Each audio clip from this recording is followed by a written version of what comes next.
मैं तो केवल तुम सभी को एक साथ देखकर आनंद का अनुभव करने आ गया था। कोई नहीं जानता तुम सब अब कब, कहां और कैसे वातावरण में एकत्र होगे। आपने ऐसा क्यों कहा विप्रवर? ये न पूछिए गंगा पुत्र।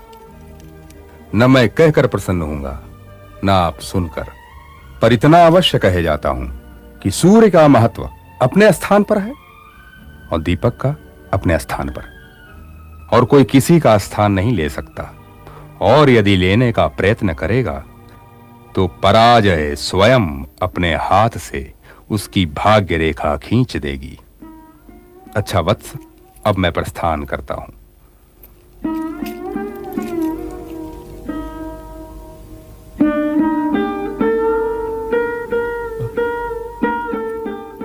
ताश्री, ऋषिवर की बात समझ में नहीं आई। साधारण सी बात थी पिताश्री। भला सूर्य और दीपक का अंतर कौन नहीं जानता? यदि मैं कहूं कि मैं नहीं जानता, तो क्या तुम मुझे सूर्य और दीपक का अंतर समझाने का कष्ट उठाओगे गांधारी नंदन? इसमें समझना और समझाना क्या है वासुदेव? सूर्य सूर्य है और दीपक दीपक है। और मेरे लिए तो दोनों में से ना किसी का कोई अर्थ है और ना ही महत्व। यदि मुझसे कोई पूछे कि प्रकाश क्या है, तो महाविद्वान ताश्री का यह शिष्य इस साधारण से प्रश्न का उत्तर नहीं दे सकता। मैं जो इस त्रिलोक व्यापी अंधकार में लिप्त हूं, स्वयं अंधकार की परिभाषा नहीं जानता। इसलिए ऋषि वाक्य के कथन पर विचार करना चाहिए पुत्र। विचार करना राजा का कर्तव्य है युवराज दुर्योधन।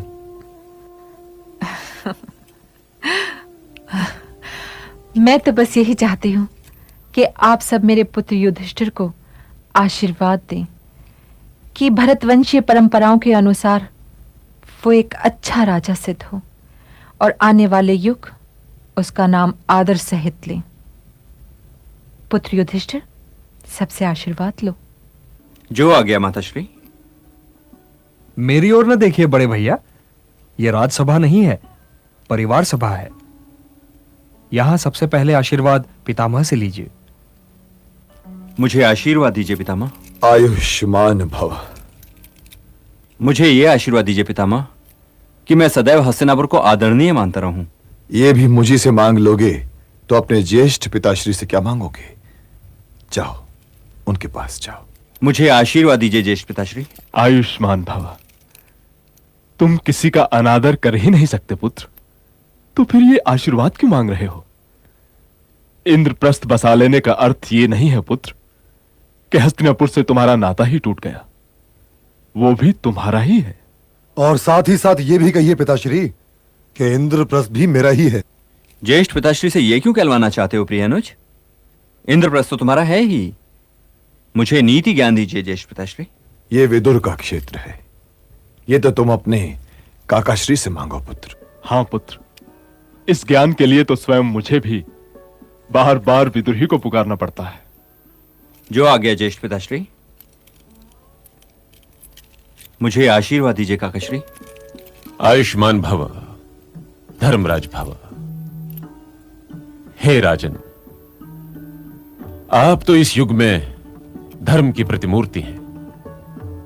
मैं आपको नीति के विषय में इसके अतिरिक्त और क्या बताऊं कि अपने शत्रुओं पर तो हर कोई दृष्टि रखता है, परंतु राजा को अपने मंत्रियों, सेवकों और अंग रक्षकों पर भी दृष्टि रखनी चाहिए।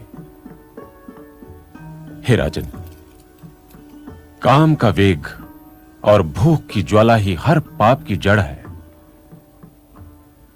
तो अपने काम को वश में रखो और जनसमुदाय के पेट में भूख की आग को कभी भड़कने न दो।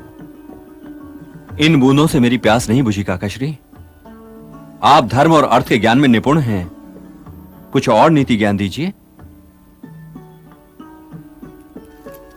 एकमात्र क्षमा ही शांति का सर्वश्रेष्ठ उपाय है। हर युद्ध सदैव क्षमा पर ही समाप्त होता है। शक्तिशाली होने पर भी जो क्षमा करता है वह स्वर्ग से भी ऊंचे स्थान को पाता है। हे राजन, जैसे माली फूल तो अवश्य तोड़ता है, परंतु वो पौधे की जड़ को कभी नहीं काटता। उसी प्रकार कर लगाते समय यह राजा का कर्तव्य है कि वो ये देखे कि कहीं वो प्रजा की आय के पौधे की जड़ तो नहीं काट रहा। यदि वो ऐसा करेगा तो प्रजा अपनी सुरक्षा के लिए मिथ्याचारी होने पर विवश हो जाएगी। एक बात और ध्यान में रखने योग्य है राजन, कि अन्याय में स्थित राजा अपने पूर्वजों से धरोहर में पाया हुआ राज्य भी अपने कर्मों से यूं भ्रष्ट कर देता है जैसे पवन बादलों को छिन्न भिन्न कर देता है। हे राजन, जो राजा धर्म को छोड़कर अधर्म का आश्रय लेता है, उसकी राजभूमि आंच पर रखे हुए चर्म की भांति दिन प्रतिदिन सिकुड़ती जाती है, और जो दूसरों के धन, रूप, पराक्रम, कुलीनता, सुख, सम्मान और वैभव से चलता हो, उसका ये असाध्य रोग है, असाध्य रोग है।